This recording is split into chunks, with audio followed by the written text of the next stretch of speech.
Sati. Hello, Sati. How are you? I'm very good. Very good. Wow.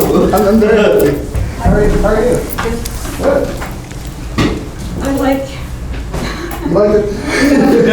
Thank you very much. Oh, there are donuts in the GT office. Oh, If nice. If you, would you like a donut? Thank you. I can bring them. I can get one. I'll take you there after this class. Okay. There, I left them. Thank there. you. Sure. You attend some program today? No, I just taught my lab. Oh, It's yeah, my, looking. it's my last lab. this semester. Oh. You take a group photo. Yeah, Nice. I'll do that. 224. You finished. Yeah. Oh, before anyone else walks in, Friday. Are you free after Friday? Like Friday afternoon? Friday afternoon. I have class from 12 to 1 and meeting from 3 to 4. Okay. What about after 3 to 4? I'm free. Would you like to? Okay. Yeah. I think I want to this time. Yeah. Okay. I just want to prepare for the. Thank you. Yeah. Okay. Okay. We'll do that. I'll get the photo Friday. Yeah. 2 photos. And Okay. Yeah. That's nice. Thank you. Yeah, we can go at the interval 1 to 3 or after 4. I wanna go to my group meeting. Okay, Before. that's good. Thank you so much. So we can meet after 4. Yeah. We can like walk there, Yeah. and then we can walk back, and then Okay. I'll drive you back. Yeah. Okay. Okay. That's fine. Thank you so much.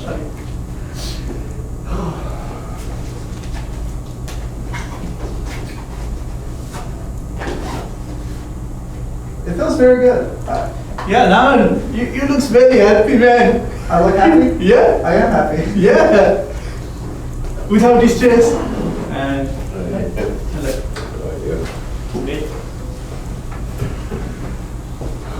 So everybody now knows your topic, right? Yes. So I gave the final homework, so after that no Yeah. more homework, right? Yeah. Okay, you'll get all of those. Yeah. So I want to have everything by Thanksgiving, all the training and everything done, except for the term paper. Yeah. We'll try to do term paper in the Thanksgiving. Thanksgiving, yes, Yeah. yes, that's the best thing. Okay. Then you can forget about that and do We it. have almost 9-day holidays in the Thanksgiving. What's that? We have 9-day holidays in the Thanksgiving, 2 weekend. Yeah, yeah. Yeah. And But you have classes Tuesday, right? Tuesday one class. Oh, yeah. Yeah. Nothing. Yeah. So this one I'm going to cancel, Yeah. right? Okay. Yeah. Only Tuesday one class. Yeah. Nothing. Yeah. Hello, Sati. We should plan visit somewhere in the Thanksgiving day in 1 day. I can't Thanksgiving. Let's do the Christmas break.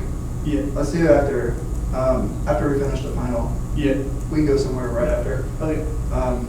Something like that. Yeah. Yeah. Yeah. Thanksgiving I'll be in Tennessee. You will be in Tennessee. Yes. Okay. That's nice. Yeah. Yeah.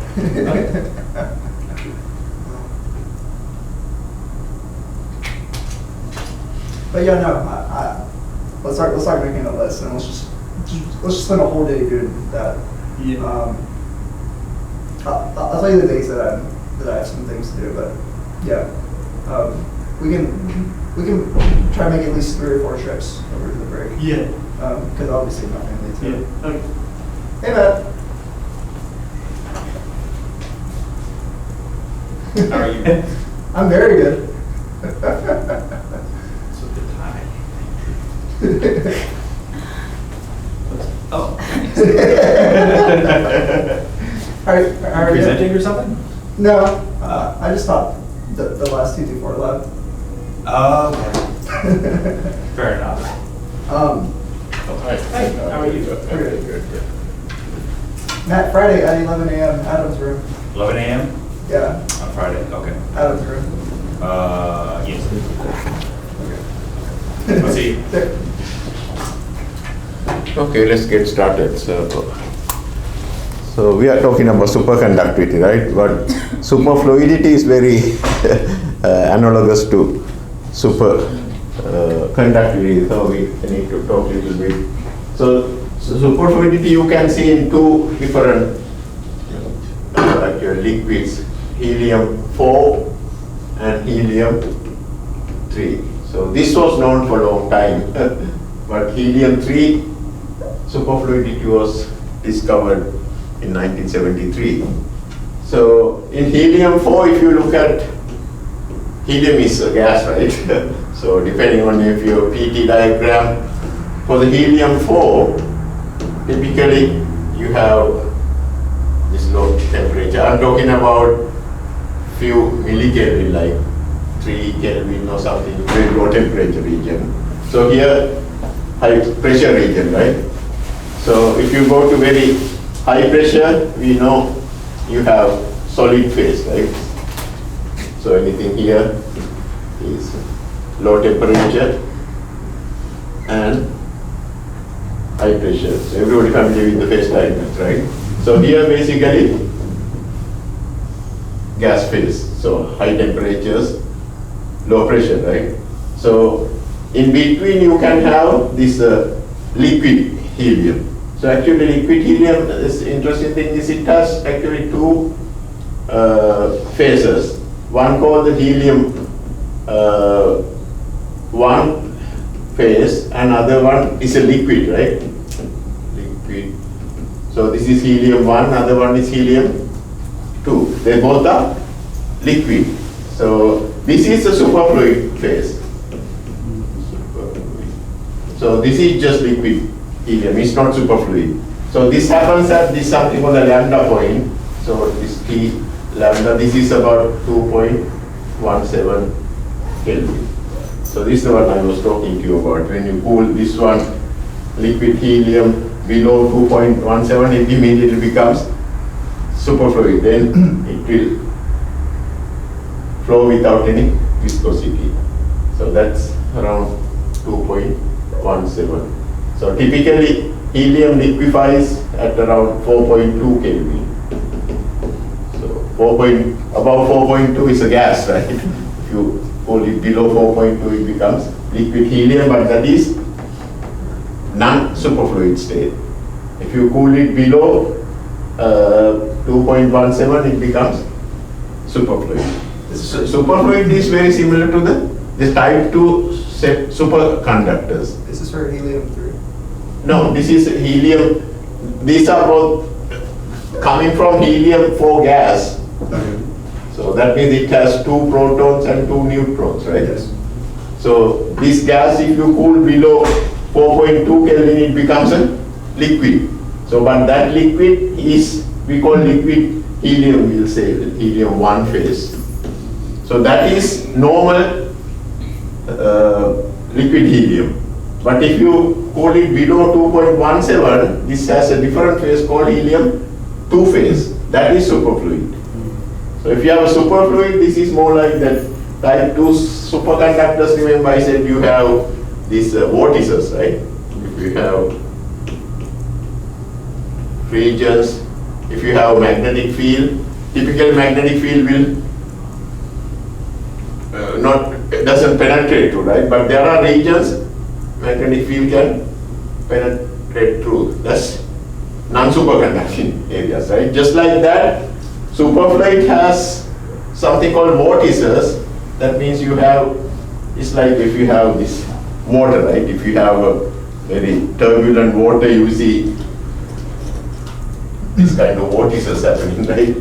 So just like that, it's very similar to vortices in the type 2 superconductors. So you can see the similarity between superfluidity versus superconductivity.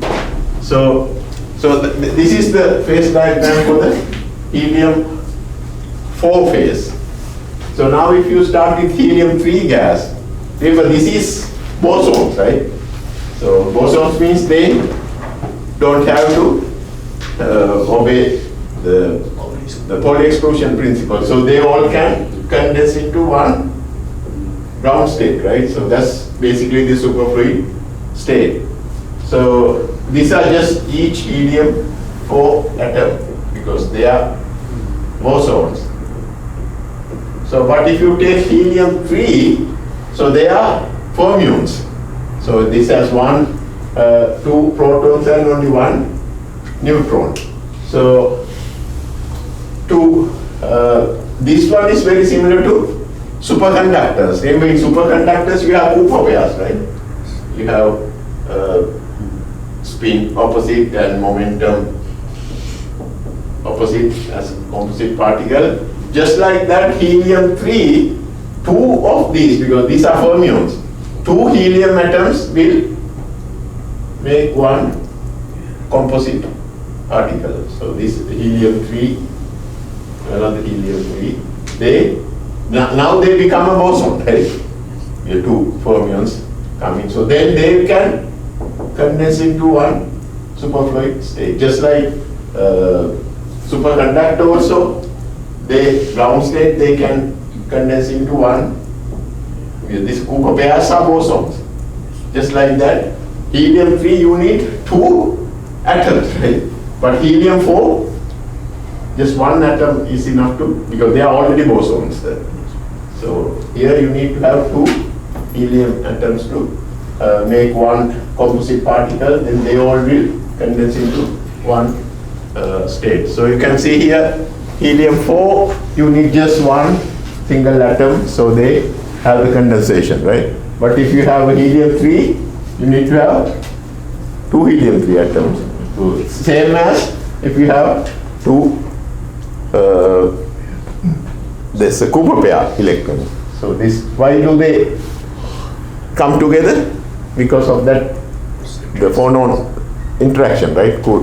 This Coulomb repulsion becomes interactive because of the lattice electron phonon electron interaction.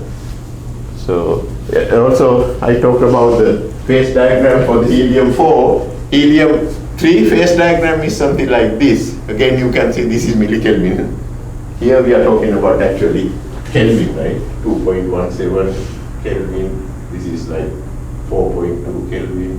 Here, this happens at very low temperature, like millikelvin. So if you cool it below 2.5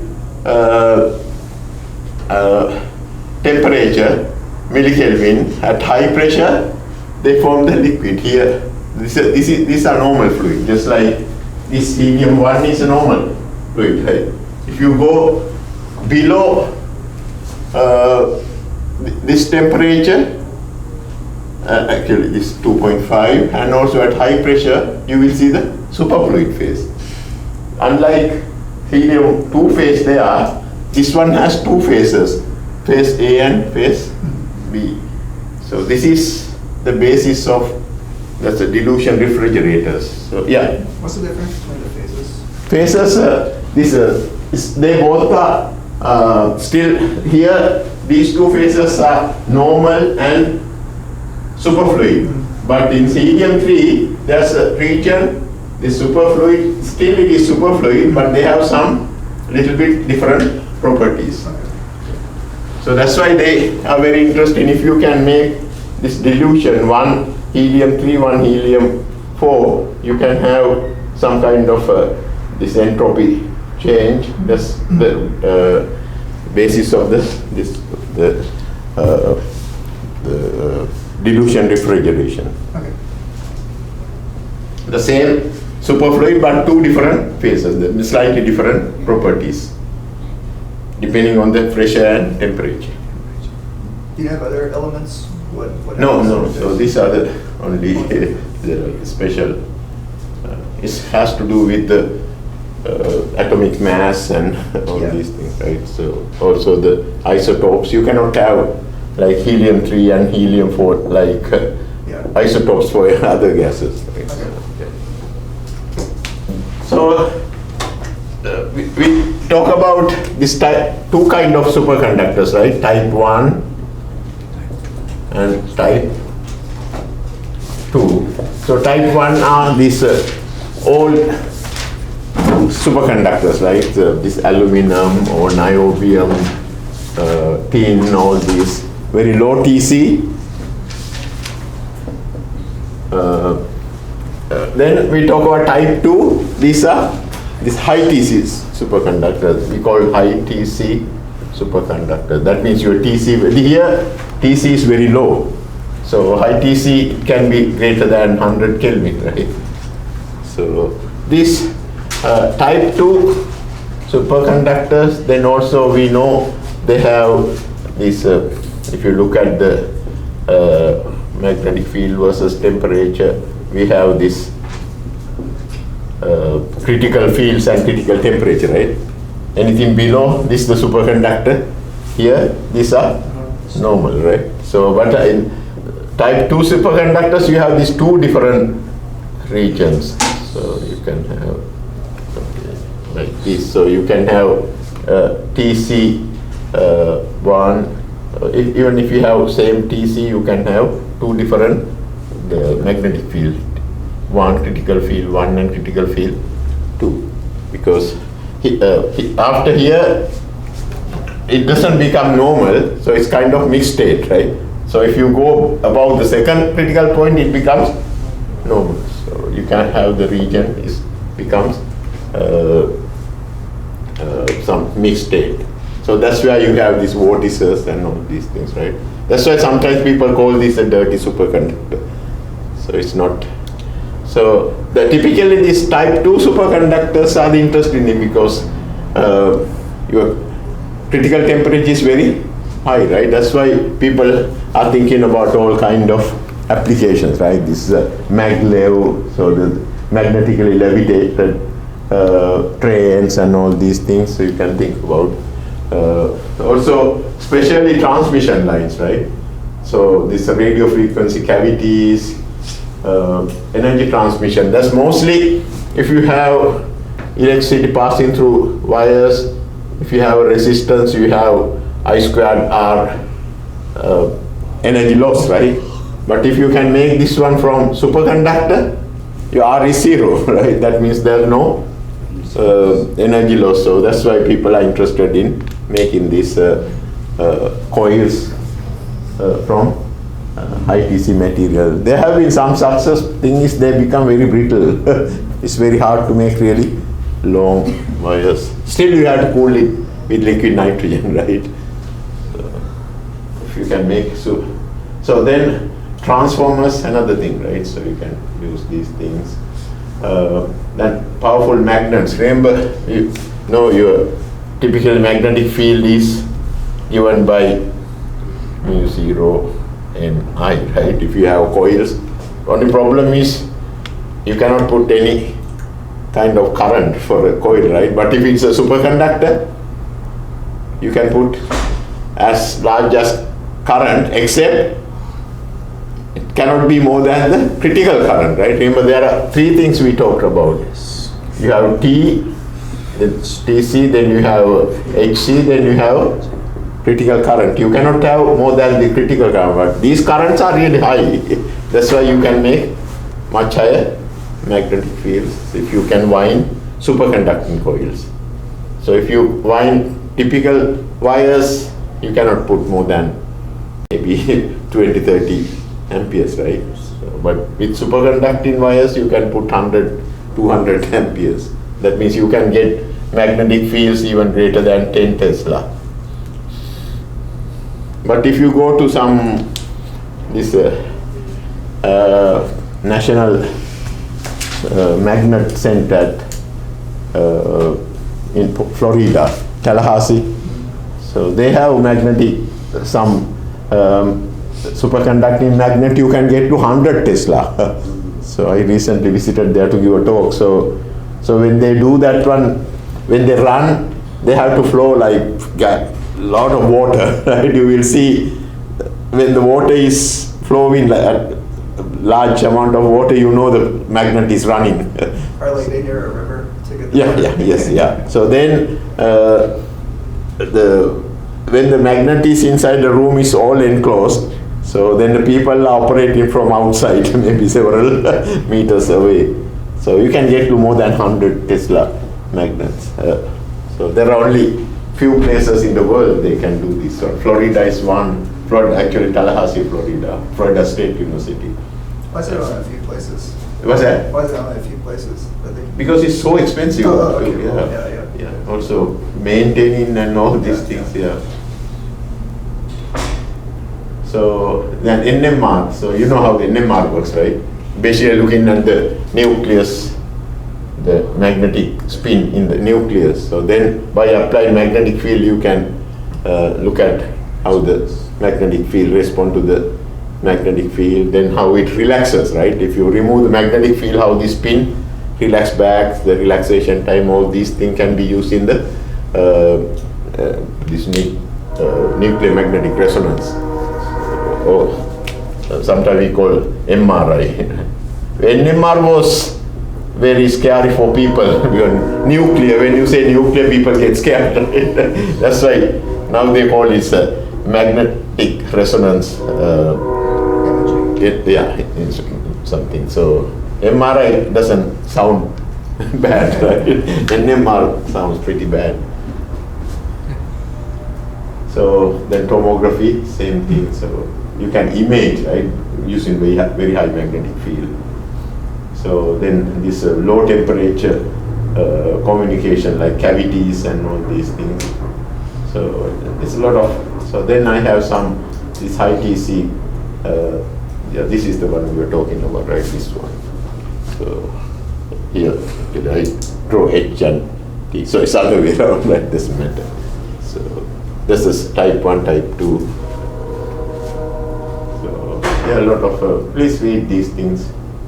So later I'm going to talk about these Josephson junctions and the squid magnetometers.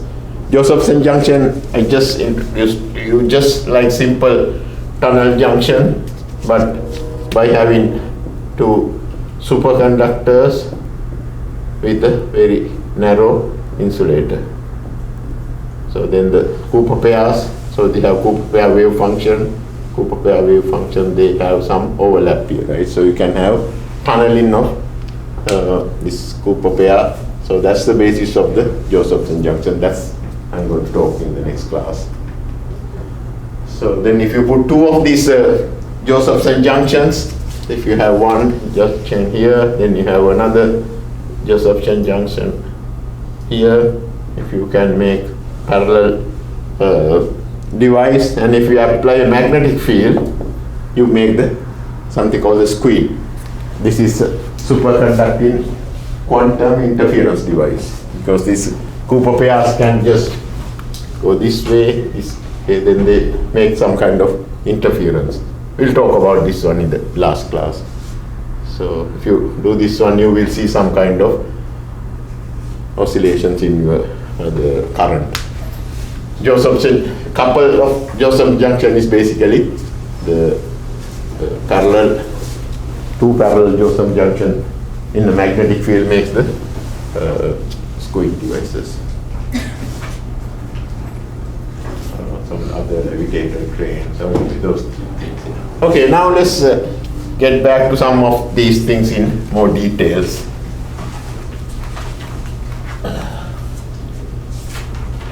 So everybody is familiar with this one, right? If you have a normal metal, how does it look like? If it's a metal, we know it is linear T, but at lowest temperature, basically, it goes to 0, right? So typically, you never get to 0 here. It always has some residual impurity, then linear, and it becomes coming to 0. Important thing is at 0 Kelvin, it should be 0, right? That's because you cannot have motion. But if you have a superconductor, what happens? This comes, then immediately goes to 0 at your TC, right? So that's basically, this is how the superconductor compared to normal metal. So this part is normal behavior, right? Just like this one. And at this point, it just directly goes to 0. If it's a really good superconductor is this very sharp jump. If it is kind of this dirty superconductor, it doesn't go immediately, it has some kind of tail like this and goes to 0. But that TC can be changed by applying external magnetic field, right? So okay, so now if you look at normal metal, if I have a normal metal, if I apply magnetic field, what happens? Normal metal, magnetic field will pass through, right? If I remove the magnetic field, nothing remain. So then for metals we can explain everything by these three, the four Maxwell's equation, right? It's basically Gauss law. This is the equivalent of Gauss law. This says there are no monopoles, right? That's basically. This is the Faraday's law. This is the modified Ampere's law. Then we introduce something called the the dielectric part, right? Actually, this is not true. Typically, initially, this was the mu naught J, right? This is the Ampere's law, basically, right? So then people found, so if you look at the symmetry, here you can see change in B, you have E. Then you should have change, if you have a B, there should be change in E, right? So that's how they introduce, in addition to J, introduce something that has this dE by dt, or dE by dt. So actually this is more like mu 0 J plus epsilon 0 mu 0 times dE by dt. Yeah, please, there should be epsilon 0 and mu 0 here. These are the, if you know these things, you can do everything, right?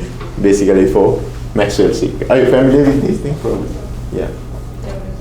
Yeah. So then also, this is always true, right? J equals this Ohm's law. J equals sigma G, or E equals 1 over sigma rho times J.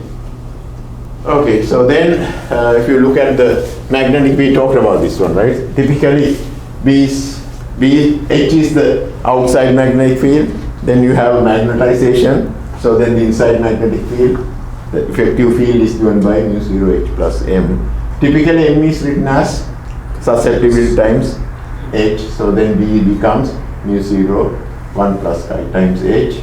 We call this one mu R, right? So then also this whole thing we call mu B equals mu H. But if you have a superconductor, this chi is -1. Right? That means it's a perfect diamagnetic. So chi is less than 0 means it's a diamagnetism. Chi greater than 0 means paramagnetism, right? It's a positive. So if you have a ferromagnetism, chi become huge, right? So that's, yeah, this is the typical B field. So with H, how this one changes. So but if you have a superconductor, this is -1, that means B becomes 0, right? It's basically the situation. So here now this is the normal metal, right? So now let's take a superconductor. So superconductor, first we take the superconductor. So then if this is already a superconductor, so then if I apply magnetic field, what happens? Forget about this part. This is already superconducting, that means at low temperature. If I apply magnetic field, what happens? It has to exclude the magnetic field, right? Now if I remove the magnetic field, just become like this. So we call this one zero field cooling. That means we cool this one without any magnetic field, because that's very important when you do these magnetic measurements. It depends whether you make it superconducting with a magnetic field or without magnetic field. Here I already cooled it down without magnetic field, right? Then I apply magnetic field, then I remove the magnetic field, you get to the original situation. Now just imagine this is non-superconducting, right? So I apply magnetic field, so that means magnetic field is going through, then I cool it. Then what happens? Then this becomes superconducting. So then if it's superconducting, still it cannot go through, it's same thing, right? So now if I remove magnetic field, but these two have two different effects. So this is the zero field. This is a, you cool under magnetic field, they call it field cooling. So when you do these magnetic measurements, especially if you want to see whether they have this ferromagnetic or superparamagnetism, all these things, what people do is they do these two measurements. First one, they do the magnetic field dependence with zero field cooling. So that means you first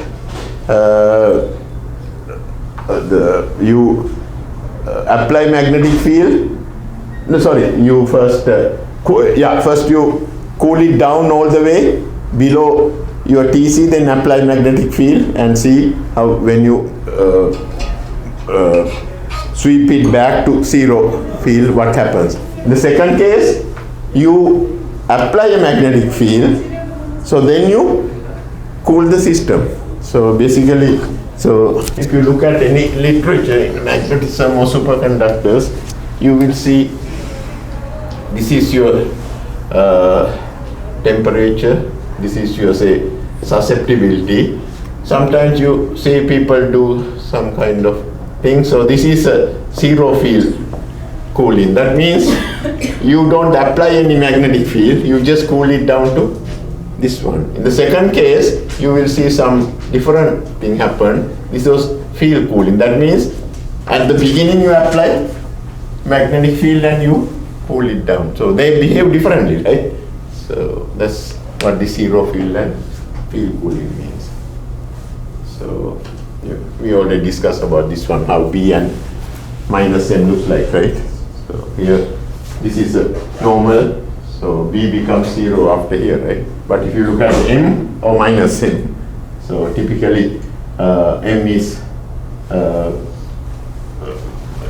M is minus chi H, that means superconductor means minus 1 H, right? Minus H, that means if I put minus N here, it becomes H here, right? So then after high, so this chi is very small for typical diamagnets, so that's almost like zero here. You can see the difference. So okay, now this superconductor parameter, this is very important thing to understand. So if you look at the magnetic energy, if you have a magnetic field, so we know your energy stored in the magnetic field, right? Or same thing for the electric field. If I have a capacitor, plus minus, you have electric field, right? So then your energy is stored in that electric field, right? So the electric field energy, typically we call the energy per unit volume. So that is, if you say E, this is given by actually half epsilon 0, this energy, I say U, as square of your electric field. So if you have a magnetic field, so magnetic field typically they are closed loops, right? Magnetic field cannot be open loop. So if you have magnetic field like this, then you have energy stored in this. So even if you have a magnet like this, you know it is typically this is how the magnetic fields, right? So if you have magnetic field, so then the energy, so this is the energy per unit volume. We call the energy density. Same thing we call UE. Then you can see UB, that's the energy per unit volume in the magnetic field. Anybody remember that value? Same as E squared, you have B squared. Then half is here. Epsilon 0 in the numerator here, mu 0 becomes in the denominator, right? These two are, so everybody should remember this one, right? So that's how we calculate the energy in the electromagnetic wave, right? You have to add these two, so then you can calculate the point in energy. So that's typically, now if you consider the Helmholtz free energy as a function of H, so you will see your superconducting state, the energy is typically this half hc squared, right? So that's has this parabolic behavior, right? So, but if you take in the normal state, that's pretty constant. So if you look at the difference at zero field between here and here, that difference is actually that hc squared over 2 mu 0.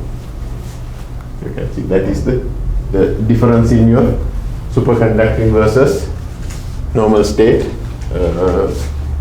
energy. So this b squared, it looks like this one, right? This is y equals x squared term, right? So this. Okay, now let's look at this London theory. Remember we talked about how magnetic field penetrates into the superconductor. If you have a superconductor, if I have magnetic field here B0, this goes to 0. It doesn't become 0 right at the edge, right? It takes some distance. So we call that lambda L London. Yeah. So typically B is given as B0 times E minus if this x divided by this lambda L. Right, so with lambda how it is decaying, right? So inside, then if you have something inside, B becomes 0, but not at the, so there's some penetration depth inside here. You have magnetic field non-zero. After that it becomes completely 0. Same from the both ends, right? If you have magnetic from other side here.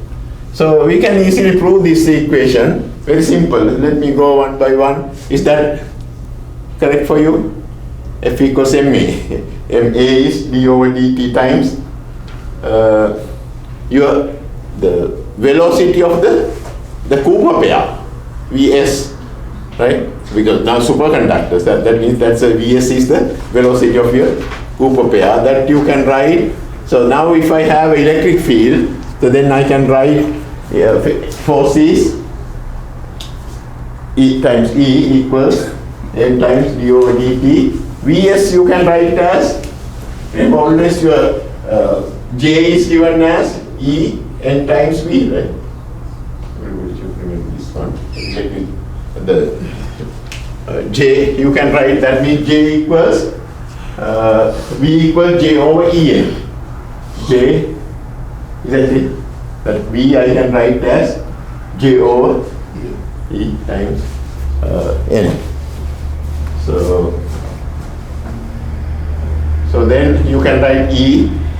Yes, you can. Now if you divide by E, you get E squared here, right? So then if I take M also inside, then this becomes, so then what is gamma? Gamma means Ns, M is here, M divided by Ns E squared, right? That clear?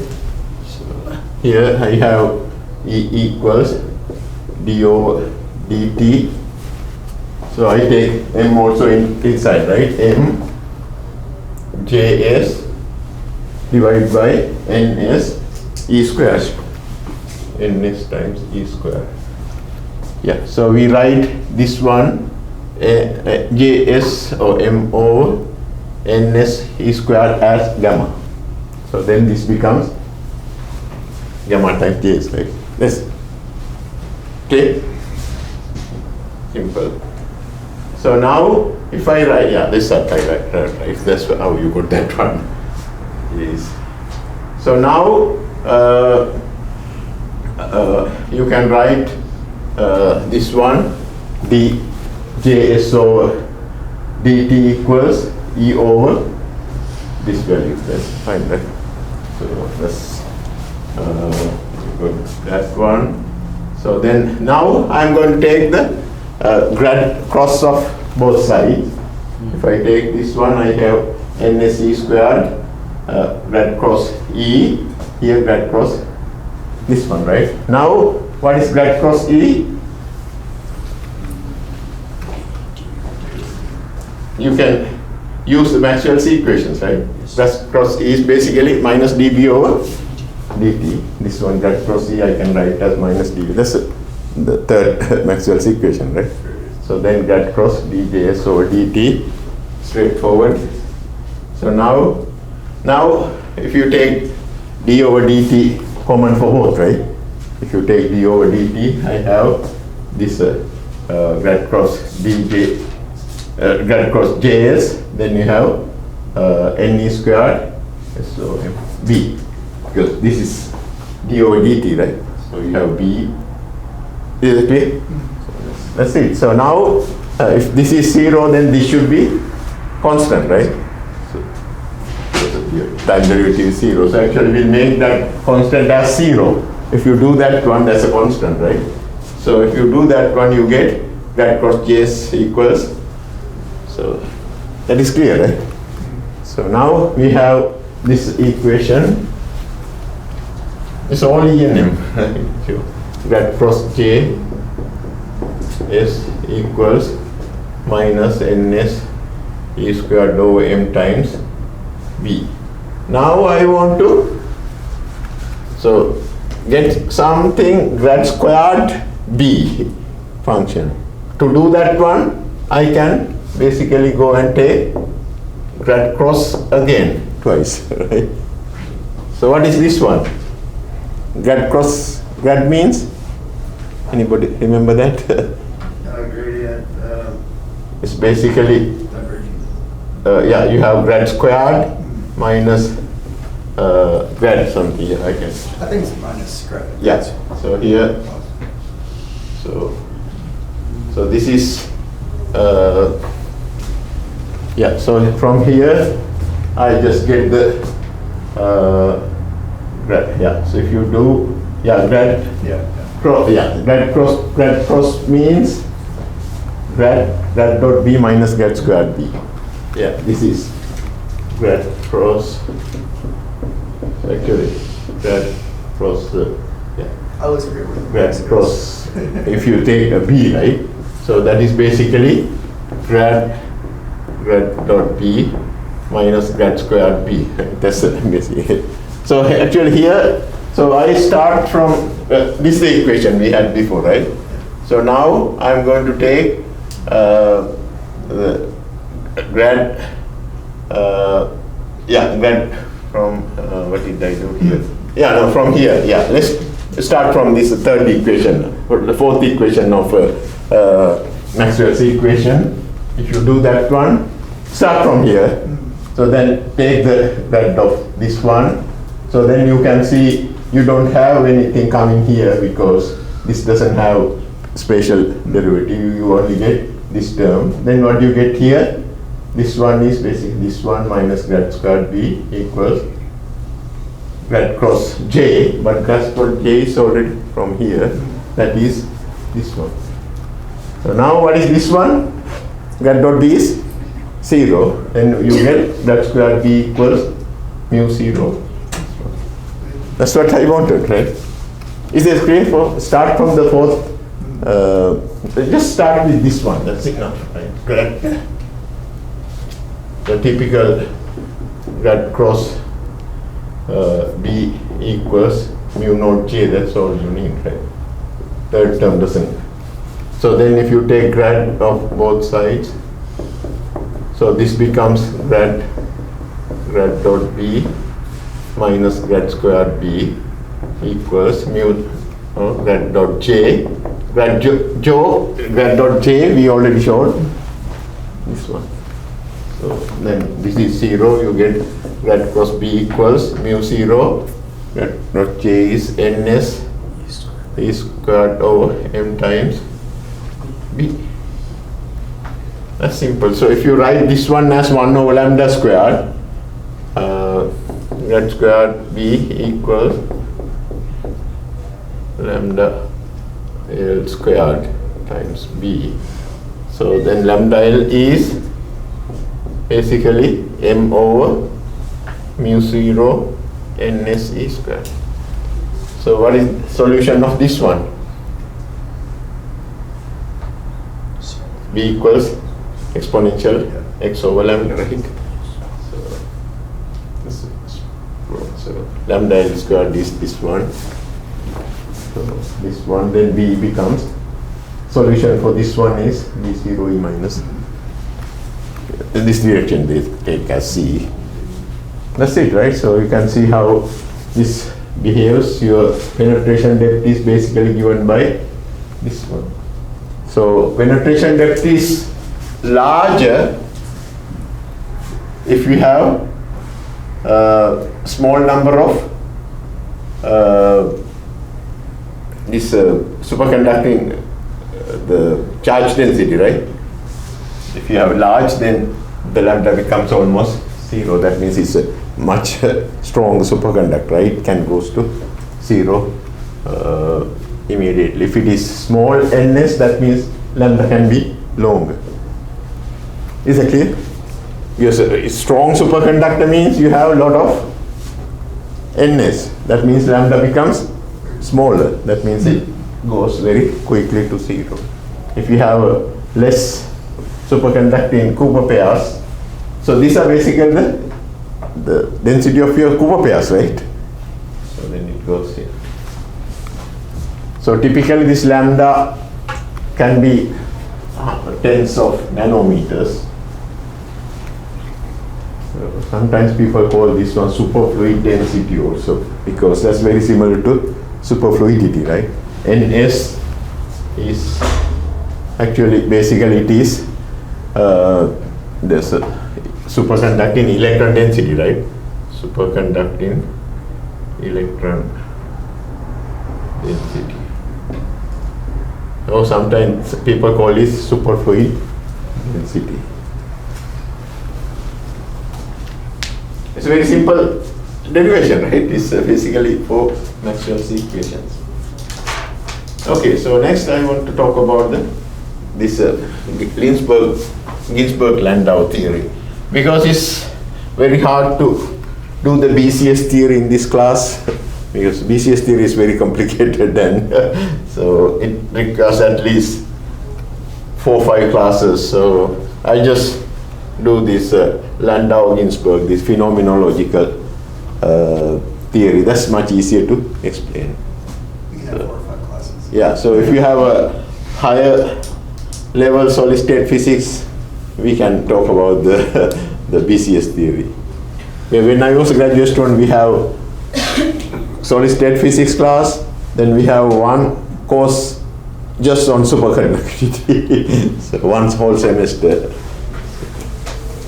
So in the Ginsburg and Landau theory, so they introduced, remember this superfluid, that's why they call it the superfluid density, Ns. So they represent as some kind of complex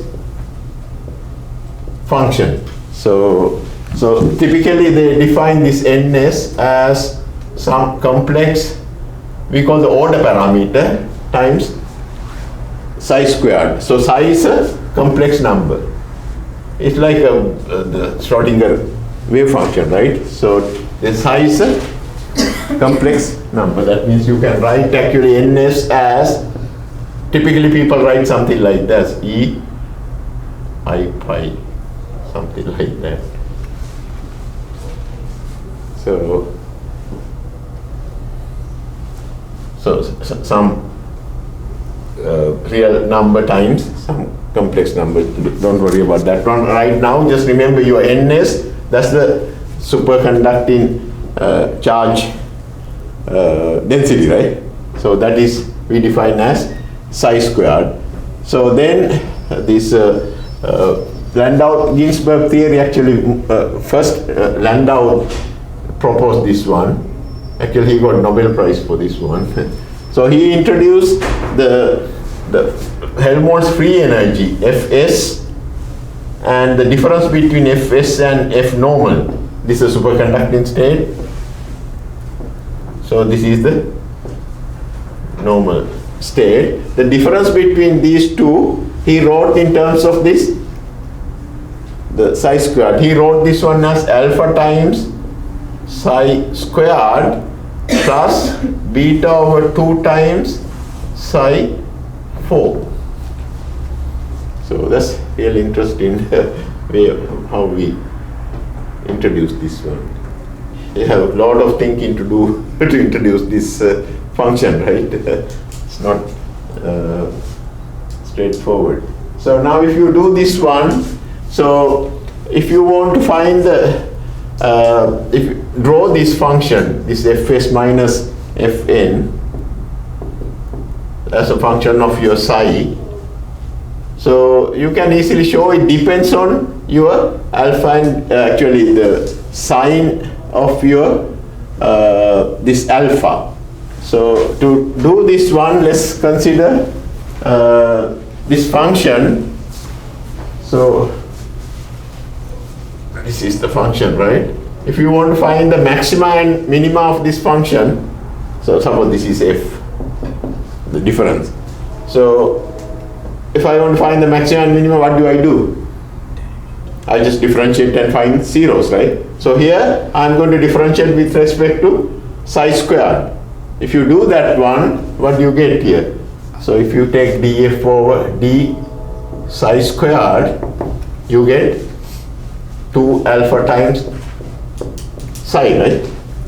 So sorry, alpha.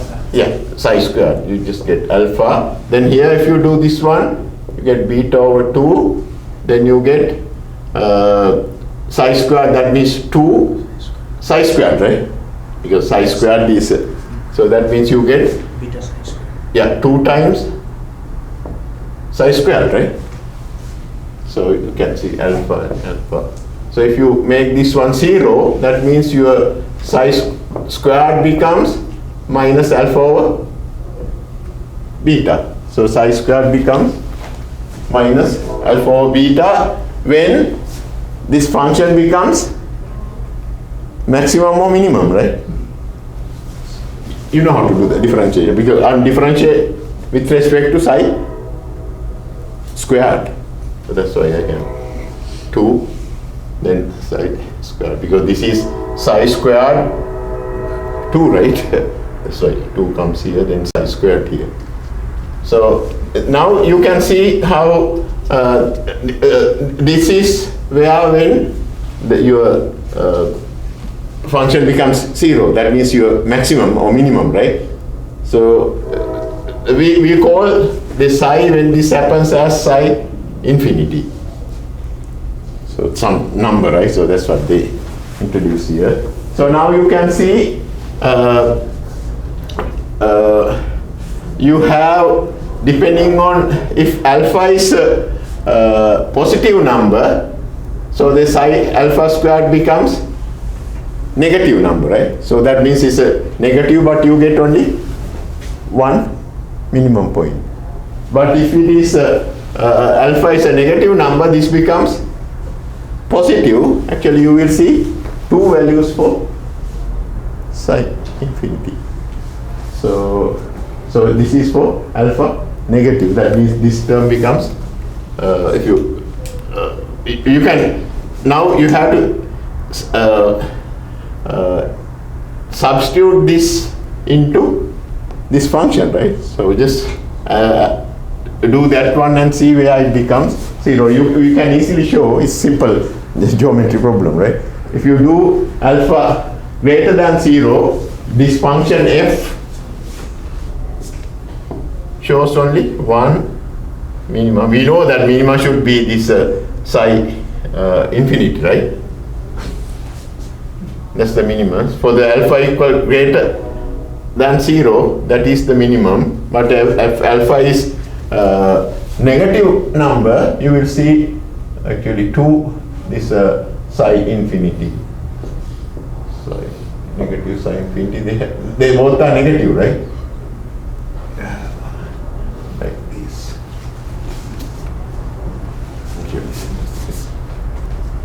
Something like this. Doesn't matter. You can see where it's okay. You can easily show that one. So depending on sin alpha, you can have this one or 2 minimum values. Now you can show what is the real this value. So here what is this value 0, right? Here what is the value? You have to just plug in this number into this one, right? So then if you plug in, what do you get?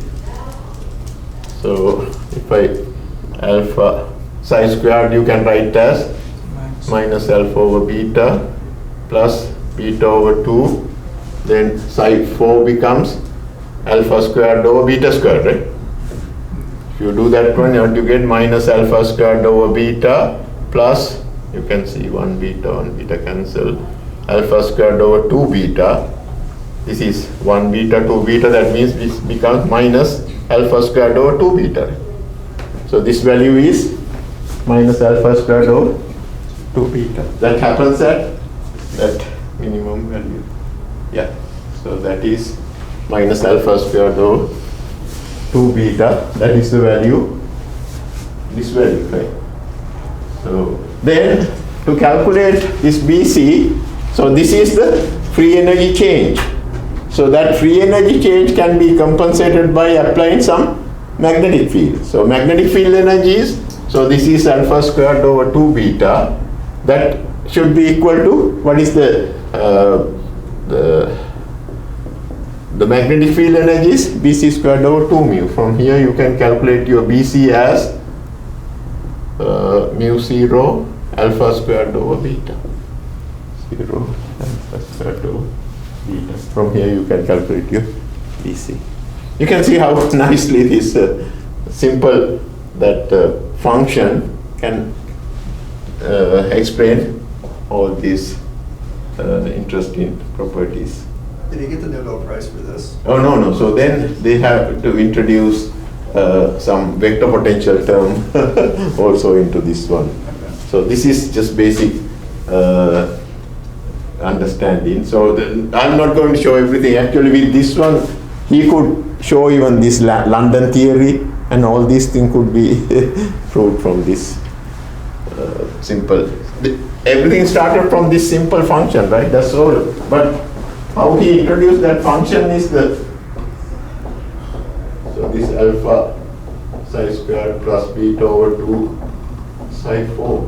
So this simple function, right? Then they have to introduce some the magnetic field related function. So how do you introduce, if you have a charge in the magnetic field, what is your Hamiltonian? Anybody remember in quantum mechanics? Typically your Hamiltonian is p squared over 2m plus your potential term, right? So p, ideally p you can write as your m times v, right? If you have a mass. So if it is in a magnetic field, anybody remember how you introduce this p? If you have a magnetic field, you have a vector potential, right? If the vector potential is A, typically this P is this Q times vector potential. What is vector potential? Typically vector potential is magnetic field is given by A. Also, if you want to introduce the electric field, how you introduce the electric field? Typically electric field is minus grad your V, right? But if you have a electric field coming due to change in your magnetic field, then you have this dA over dt, right? So these are the things you have. Then the Hamiltonian, this becomes really H is P you can write as, if you write, P is basically mv minus plus this qa squared over 2m. Okay, so you have to modify your h. How do you write this one? Yeah, I know. I think this how P should be minus IH cross grad, right? So in typical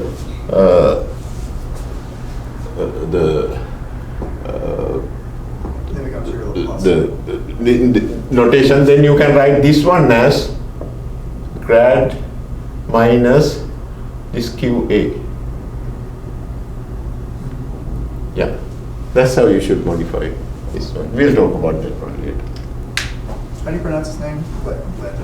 Lando. Landau Ginsburg. Okay. Yeah. Landau is Liu Landau. That's his Liu Landau. Then Ginsburg. So, he was a really genius, but he was a kind of very vocal person. He was in the jail. I think he even died in the jail. So, very.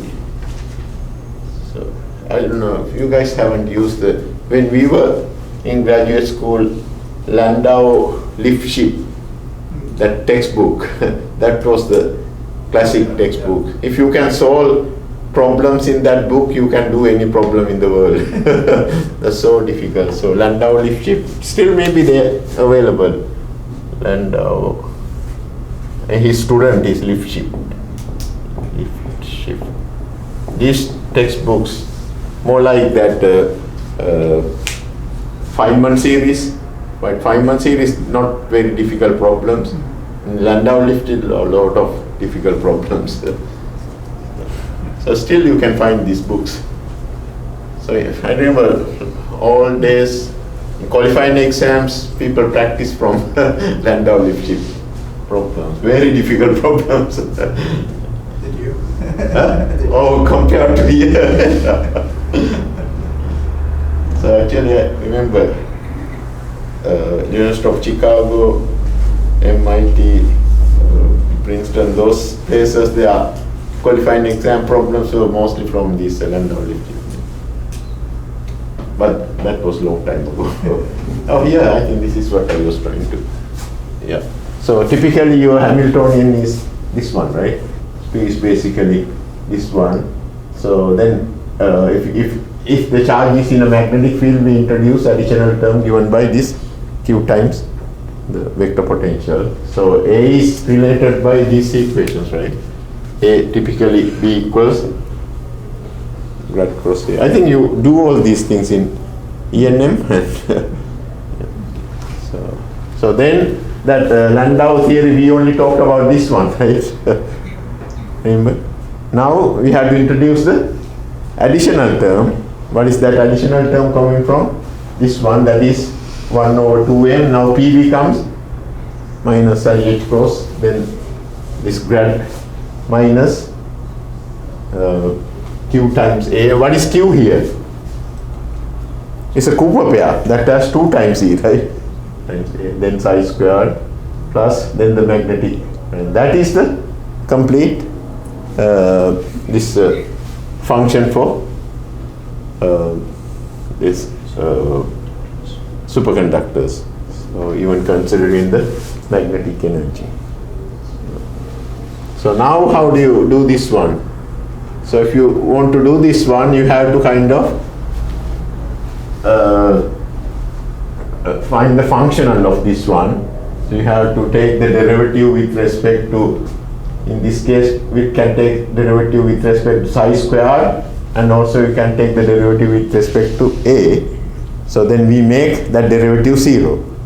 So then you can get this important equation. So if you write this one, so if you write this one, that's a total, because this is the energy density, right? If you multiply by dV, integral becomes 0. Now what you have to do is differentiate this one with respect to psi squared. If you do that one, what do you get? If you do that one, no, with respect to psi. Remember, this psi is a complex number, right? That means psi means what? Really? Psi times psi square root, right? So that's what psi means. Now if you want to take the derivative of this one with respect to psi, what do you get? You have 2 times this alpha, then you have psi, then here what do you get? This is again psi times psi star to the 4. So if you do with respect to psi, you get this psi squared times psi, because you are doing with respect to one of psi, right? You get this term. You can do this one. Then again, if you take the derivative for this one, here you get psi, so then you have square coming from here, that equals 0. This is the equation if you differentiate with respect to psi. If you want to take another equation, you can differentiate with respect to a, that also becomes 0. You have done, actually this is more like writing the Lagrangian and take the functional derivatives, right? Exactly, same problems. You just take the derivative with respect. Remember when you write the Lagrangian, you have basically from the q and p, right? So then you take derivative with respect to q and p like that. So it's more like here you are taking the function, then to minimize you just take the derivative, make it 0, right? Yes. Don't worry about the one coming from the second one. What we need is when you differentiate with respect to psi. See whether you can show this one. Differentiate with respect to psi. Remember, psi is a complex number. So typically psi means psi is a complex number. That means psi squared means psi times psi star, right? So then when you differentiate, you have to be careful which one to take it.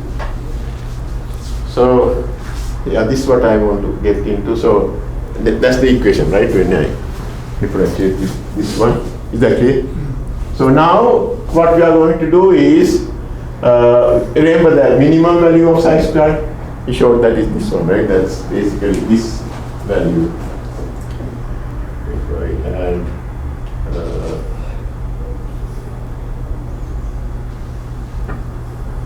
this is basically when alpha is less than 0. This is your psi.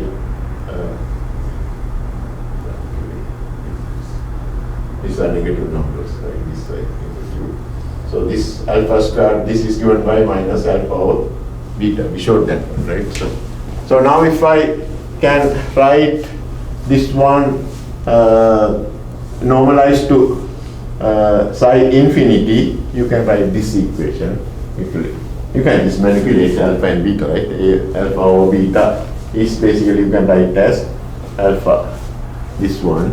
So now if you define the psi over psi infinity as some one parameter, this one, you can write this equation as this one, because you have this alpha comes down here, this equation.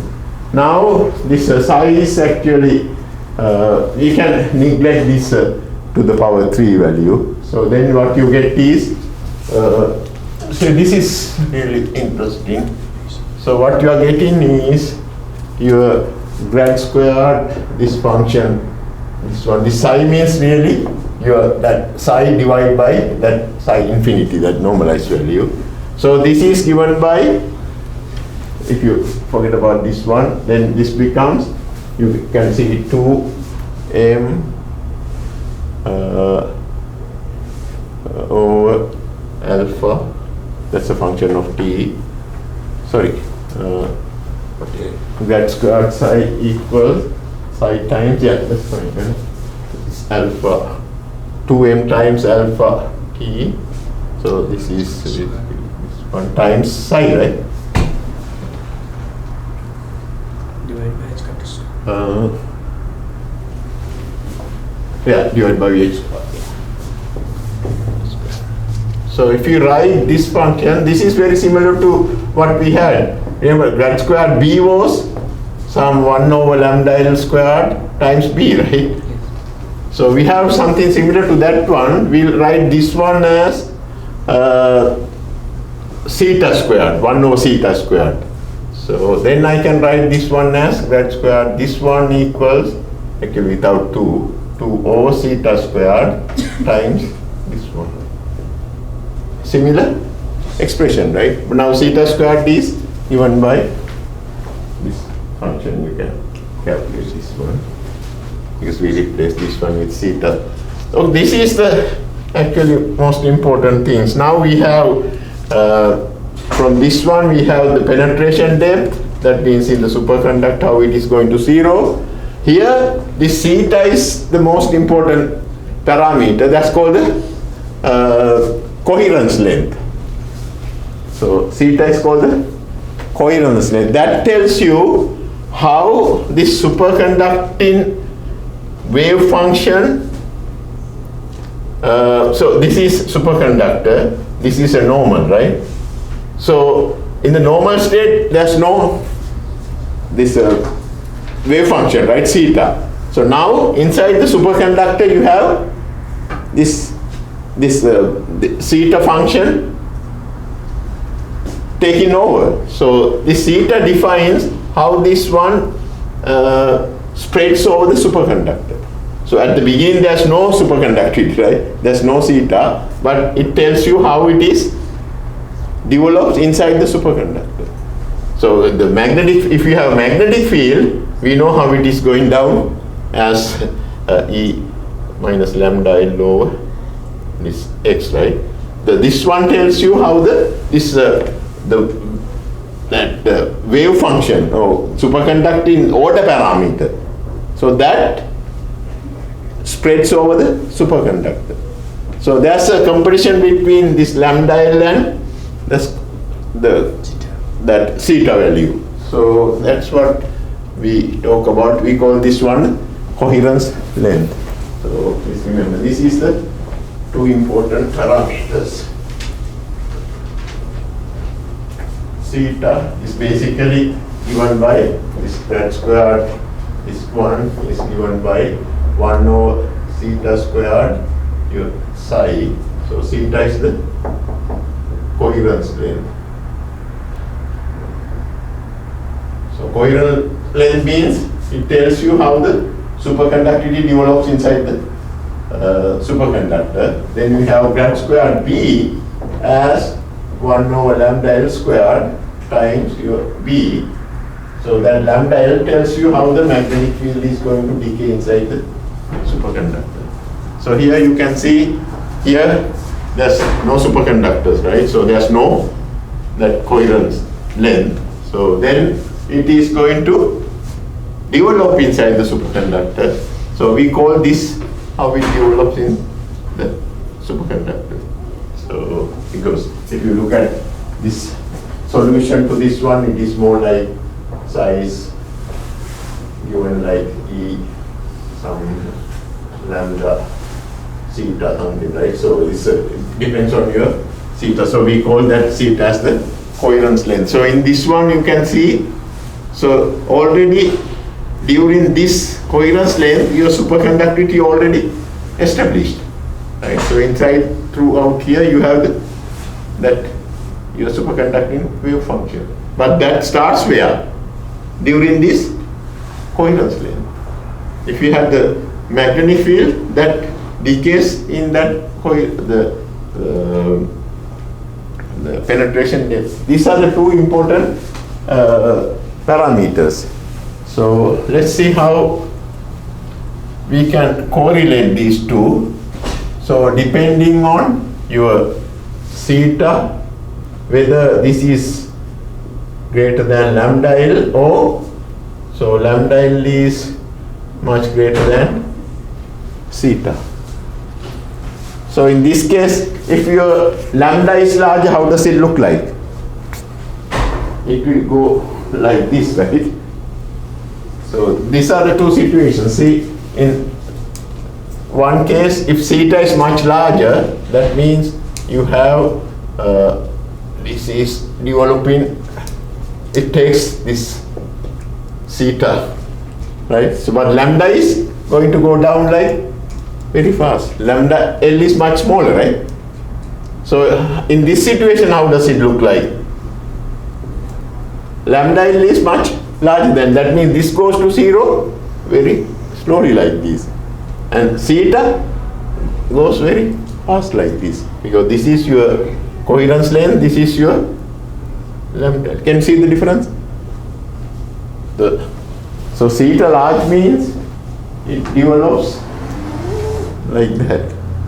So that's why, so we can define depending on this one and this one whether you have type 1 or type 2 superconductors. You see what, do you understand what is coherence length versus penetration depth? penetration depth means how fast its magnetic field going to 0, right? Coherence length means how fast the superconducting state or the parameter is going to develop, right? Whether it develops right at the beginning or it takes longer distance to establish that the superconductivity or the parameter. So typically, if your theta is much larger in this situation, so these are typically type 1 superconductors. That means typically this aluminum, tin, niobium, those kind of things. In this case, in the type 2 superconductors, you can have magnetic field penetrating deep into the superconductor. These are called the type 2 superconductors like BISCO or YBCO, these kind of high temperature superconductors.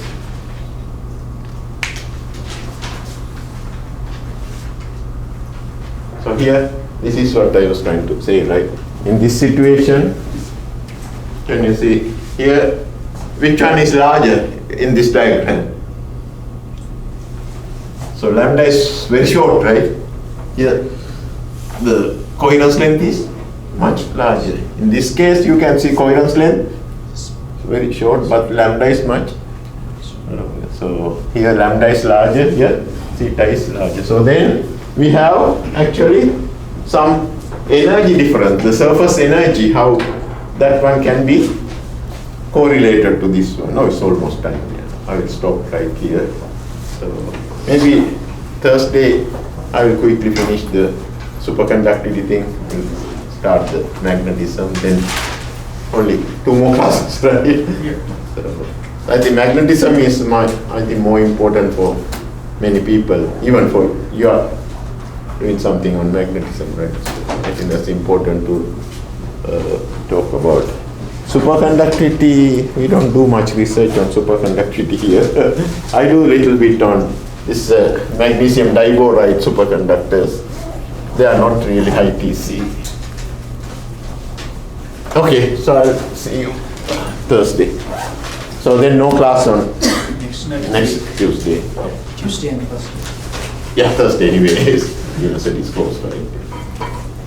So after Thursday we'll meet after Thanksgiving. Yeah. 2 classes, then semester is over. Over. Yeah. Over with this course. Perfect.